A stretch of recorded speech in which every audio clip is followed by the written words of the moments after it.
What's up, everyone? I'm back here with another video, and today I'm going to be giving you guys my full review of the iPhone 6 Plus. I've had the iPhone 6 Plus for about a week and a half now, and I feel like it can give you guys my full thoughts and give you guys a pretty good review and basically what I think of this particular device so far. So yeah, with that being said, let's go ahead and get started.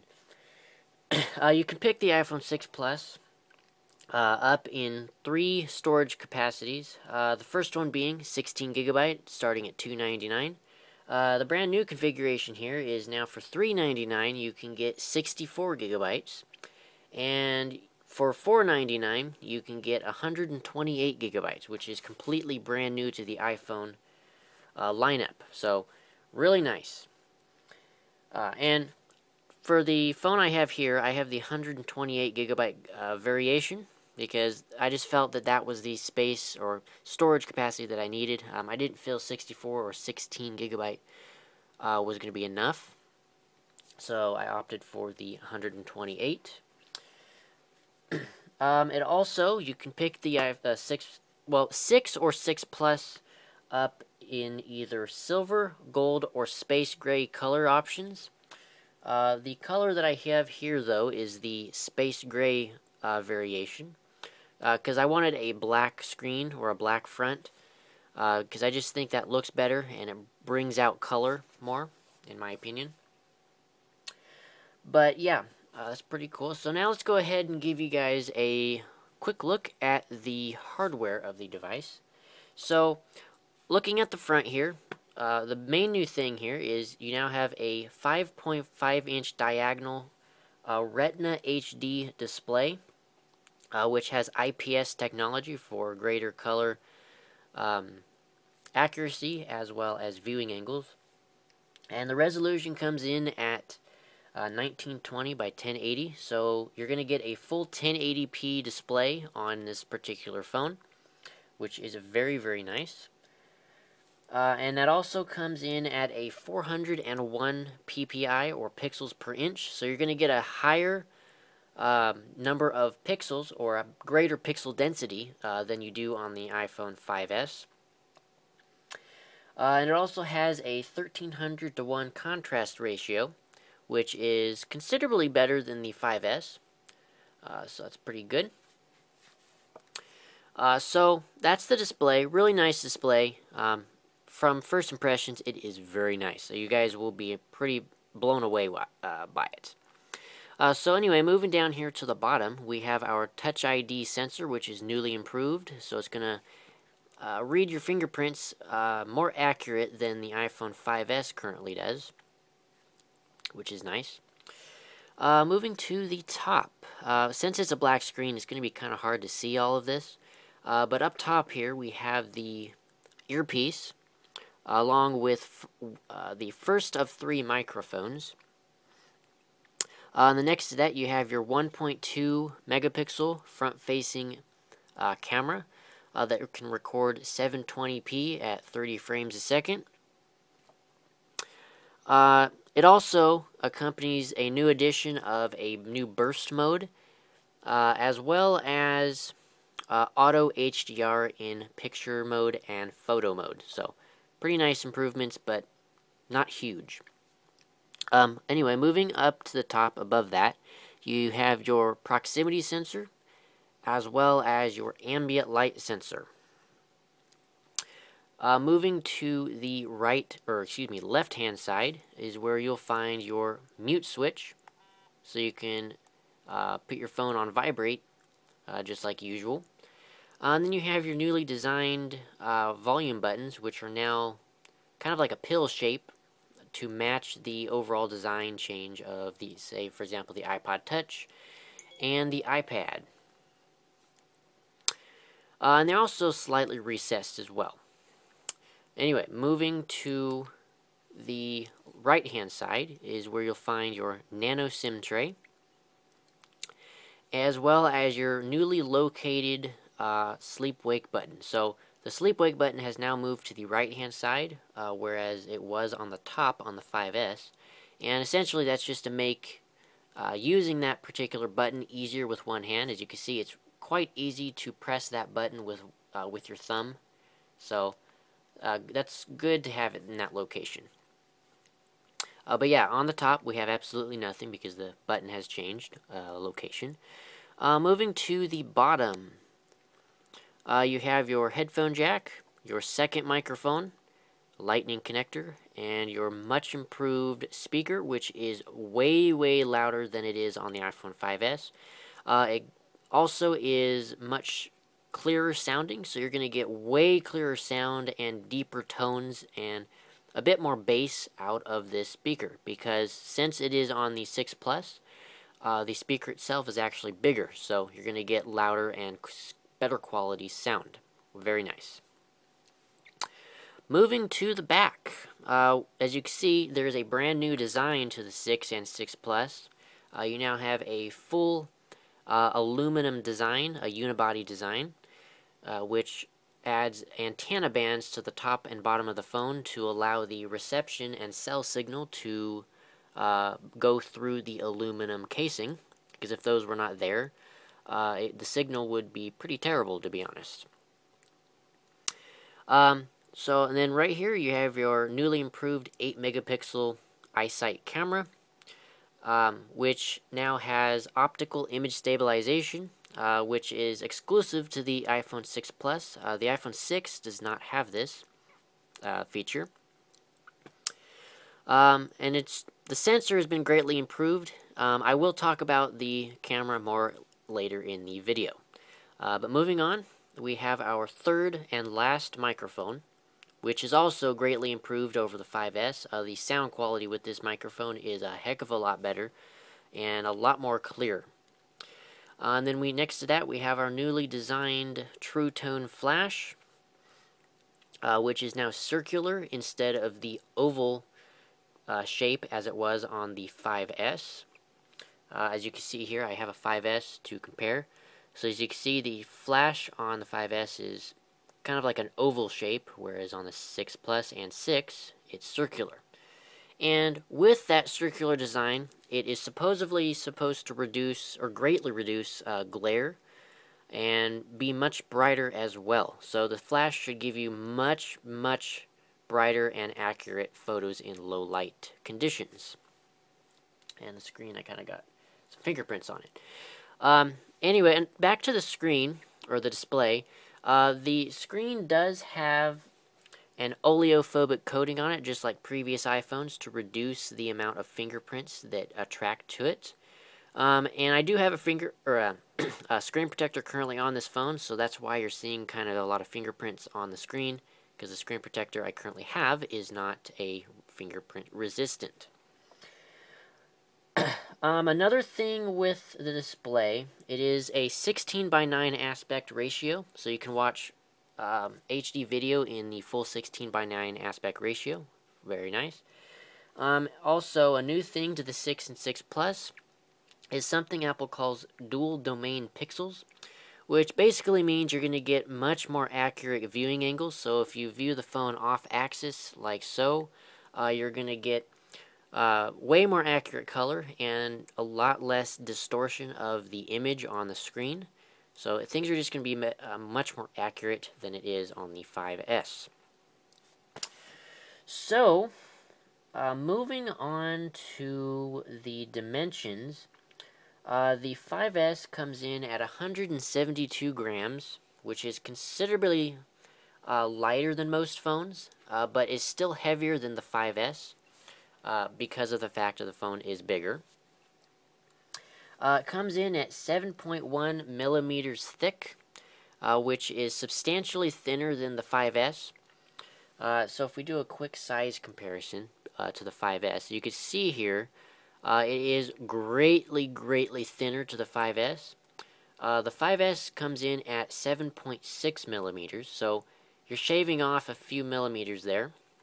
As you can tell right here, it's substantially thinner. And I got a lot of notifications coming in. Actually, I'm going to go ahead and turn on airplane mode so I don't get interrupted anymore. Anyway, moving on. The height of the phone from the bottom corner to the top corner is 6.2 inches, and the width from corner to corner sideways is 3 inches. So considerably, it's a pretty large phone. But for most people, such as myself, the size is actually not bad.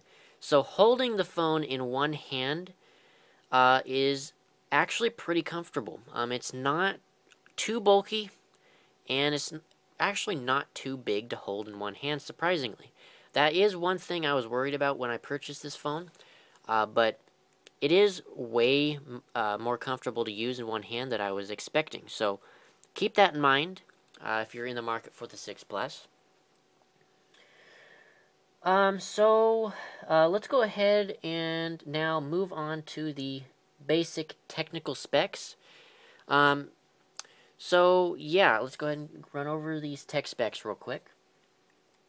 So it has the brand new dual-core A8 chip, which is 5 times faster than the 5S. Not a considerably huge jump, but definitely noticeably faster. If you have been using a 5S and jumped to the 6 or 6 Plus, you'll definitely notice it.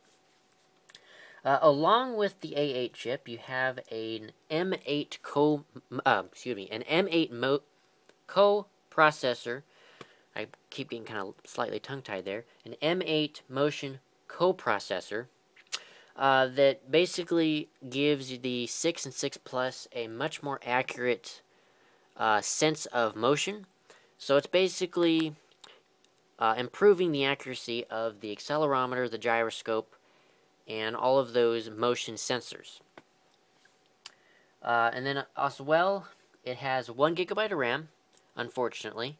I was hoping for at least 2 gigabytes of RAM, but Apple has decided to stick with 1 gig. It also now has NFC, both on the 6 and 6 Plus, which actually this top band here is the NFC radio. But the NFC connectivity is currently locked down to be only used with the Apple Pay service at this time. But I do presume that Apple will open up the NFC radio to be used with third-party apps and stuff like that, so I don't expect it to be always locked down with the Apple Pay service. So it most likely will become unlocked in the future. It has upgraded Wi-Fi. You now get 802.11 AC, so you're going to get the most current Wi-Fi standard available. It still runs the Bluetooth 4.0, just like the 5S, so that has not changed. The LTE capabilities have been slightly improved. So it still does run LTE, of course.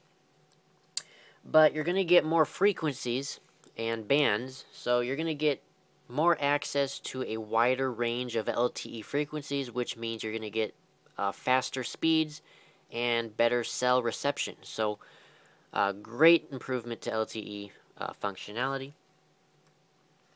Now, in terms of the sensors, it comes with the basic sensors: the GPS, compass, accelerometer, proximity sensor, ambient light sensor, and the gyroscope. But the 6 and 6 Plus now offer a barometer, which essentially gives you the ability to track your elevation and how many flights of stairs you have climbed. Which is pretty useful for those that use or want to track their steps on stairways and everything like that. So it's pretty cool. I'll get more in depth in that in just a little bit once I get into the software version of this review. Lastly, we're going to be talking about the battery here. The battery is now 2,900 milliamp hour. So it's considerably larger than the 5S, whereas the 5S, I believe, had a 1,500 milliamp battery. So you're getting a quite considerably larger battery on the 6 Plus here, which equals to 16 days of standby. And I've gotten about a day and a half out of normal usage with this particular device, which is pretty impressive considering everything it can do and the larger, more battery-intensive display. And a last thing with the battery is that it does support faster battery charging. So if you use the standard 5-watt iPhone charger, it's gonna take about 3.5 hours to charge to 100%. But now, if you decide to use the iPad charger, it will cut off about an hour and a half of charge time, and only take about 2 hours to charge to 100%. So very, very nice improvement, and that carries over to the iPhone 6 as well. So both the 6 and 6 Plus offer that faster charging capability. Very, very nice.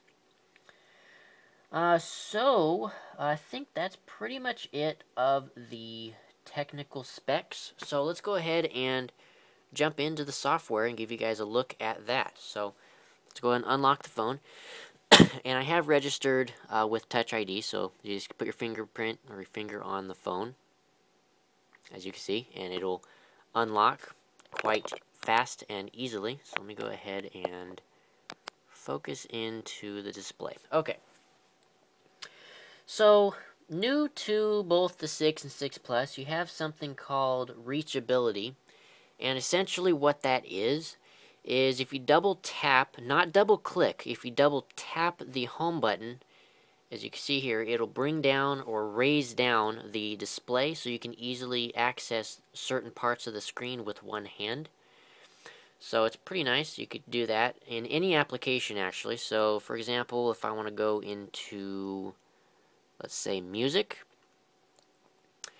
you can double tap the home button and it'll bring down the display, and you can easily say hit this button here to go back, and it'll jump back up and go back to where you wanted to go. But the slide gesture to the right hand or left hand side is still here, so you can still slide to the left or right and go back that way if you so choose. So that's an interesting little feature of the 6 and 6 Plus. Exclusive actually to the 6 and 6 Plus. The 5S cannot do that because it actually doesn't need it. Also, since you have a bigger display, you get a 6th row of icons. So you can store 4 more icons on your screen at one time. So you can see here, you could store 4 more icons on one home screen. So that's pretty useful, but not too big of a change. Another thing, you have something called display zoom, and this is another exclusive feature to the 6 and 6 Plus. So let me go ahead and go into settings here. Let me get that fuzz off there. Anyway, if you go to display and brightness under the settings application, you get this display and zoom option here. So if we click on that, you can see we have standard and zoomed. So standard just gives you the standard view of the home screen and applications, but if you click on zoomed, as you can see, it'll make the icons and applications basically zoomed in and bigger. So let me jump back and forth between the two. So you can see, it kind of makes the icons slightly bigger to accommodate the bigger display. And that's kind of good for people that have a hard time reading small text and just want everything to be slightly bigger on the screen. So, I mean, for me personally, I'm not going to be using this, but it's there if you need to. Moving on. If you happen to pick up a 6 or a 6 Plus, you'll now notice, I've actually deleted most of them, but you can notice that a lot of Apple's apps are pre-installed, such as Pages, Keynotes, Numbers, iMovie, iTunes U, all those, etc. Will be pre-installed on your 6 or 6 Plus when you first purchase it and turn it on for the first time.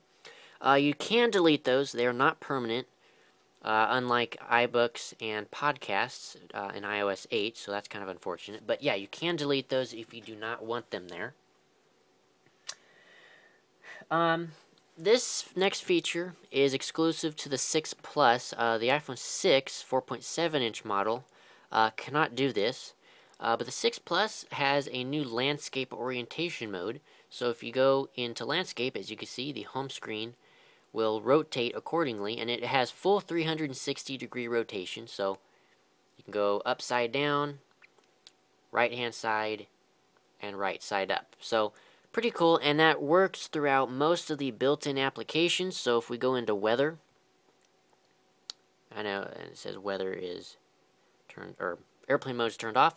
But anyway, if you go into landscape, as you can see, weather now turns into landscape mode, and you get much more hourly views on the screen at one time, which is nice. Same thing correlates to, say, notes. Let's see here. Let's go into this one. If you rotate it, as you can see, you get a sidebar of all of your current notes, and then on this side you get your open note, and you can edit it straight from here as well, so you can type and everything and still kind of switch between everything like so. So really nice new landscape view for the 6 Plus. Gives a much more productivity and accessibility. This next feature involves the health application and the barometer. So if I jump into the health app, this is just a quick little thing here. But right here, there's a new thing called flights climbed. And as you can see, today I have climbed 8 floors. And that is the barometer at work. So the barometer is tracking how many floors you have climbed and how many steps you have climbed as well. So that's pretty cool, and it also tracks your distance and steps, but that's for the accelerometer, but basic. Yeah, really nice. That also, once again, correlates over to the iPhone 6. Okay, moving on. We are now going to be moving on to the new camera features. So let's go ahead and jump into the camera application. So first off, we have something Apple calls focus pixels, and essentially what a focus pixel is it gives you much faster autofocus in both photo and video. Now in video, with these focus pixels, it gives you the ability to have continuous autofocus while recording a video. So for example, when you're in video mode and you hit record, you can say go roll up close to something and it'll immediately focus, and then you can zoom out, and as you can see, it goes right back into focus, and it's all doing that without me tapping the screen to tell it where to focus. So really, really nice, and the focusing is much more accurate as well. For the panorama feature, the panoramas have gone up to a 43 megapixel size, so the panoramas have increased in size, which means you're going to get a better quality panorama, which is nice. New and exclusive to the 6 and 6 Plus, the slow motion mode has been improved as well. So you now get this option of 240 frames per second, and you can easily switch back to the 120 frames a second as it was on the 5S. But you can easily swap between the two. And 240 frames a second, I must say, is incredibly smooth and incredibly awesome. You can take some pretty cool videos with that. Another thing with video, you now have the option to record in either 30 frames a second or 60 frames a second. So essentially there's a toggle in settings that you can turn on and off 60 frames a second. Currently I have it turned on because that is my preference, and I would rather shoot in 60 frames a second because it is much smoother than 30 frames. Now back to the optical image stabilization, which, like I said before, is exclusive to the 6 Plus. But essentially what it does is it gives you much smoother and better pictures and video. And it seems like the picture application has... Okay, we had to restart that. But anyway, the optical image stabilization, for example, let me give you guys an example. So if you happen to wiggle the camera quite a lot, that'll compensate for that and still give you a clear picture. So I'm going to wiggle the camera. As you can see, it was fairly blurry on the preview, but if I go into pictures, that picture is clear as can be. So gives you great clear pictures, both in photo and video. So You guys will have to try that out in person for yourselves because it's a really nice thing to have, but it's really kind of hard to demonstrate on video because it's just really hard to see through the video to actually see how it works. But yes, I can tell you that it works incredibly well. Next is the rear-facing camera has an improved burst mode now. So the 5S had a burst mode, but the burst mode has been improved on the 6 and 6 Plus. So essentially it's been sped up so you can take more pictures per second. So if I hold it down, you see here, it took 19 pictures within a very short amount of time, which is pretty cool. So, and the same thing now correlates to the front-facing camera. So the front-facing camera now adds burst mode functionality, which is extremely nice. And while I'm talking about the front-facing camera, like I said, is a 1.2 megapixel that records 720p at 30 frames a second. It now also has auto HDR, which does not actually have a toggle, unfortunately, but you have auto HDR for both photos and video now, which is very, very nice. And the aperture on both the front-facing camera and the rear-facing camera has now been improved to a higher, or a bigger aperture at 2.2, whereas on the 5S, it was an f2.4. So both the rear-facing camera and front-facing camera is going to get better low-light functionality, which is very, very nice. Always something nice to have. But yeah, that's pretty much it of the camera. I could demonstrate real quick the True Tone flash, so let's go ahead and turn it on. Not sure if you can see it on video, but both LED flashlights are currently on. The bottom is an amber color and the top is a more cool color, and both turn on to kind of give you a more natural looking photo and video in a low light situation. But anyway, this pretty this pretty much concludes my full review of the iPhone 6 Plus. I hope you guys have enjoyed this video. This turned out to be a fairly long video, but I wanted to get every new feature and just everything included into this one video so I don't have to make several separate videos including all those features. But yeah, anyway, I hope you guys have enjoyed this video. Make sure to hit the subscribe button, anyway, right down there. Also, hit that like button. Always appreciate that. It lets me know that you guys are enjoying my videos and content.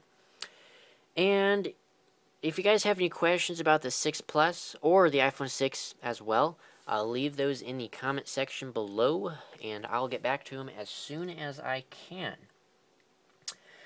So, yeah, pretty much with that being said, I hope you guys have once again enjoyed this pretty long iPhone 6 Plus review video, and I will see you guys in the next one. Peace out.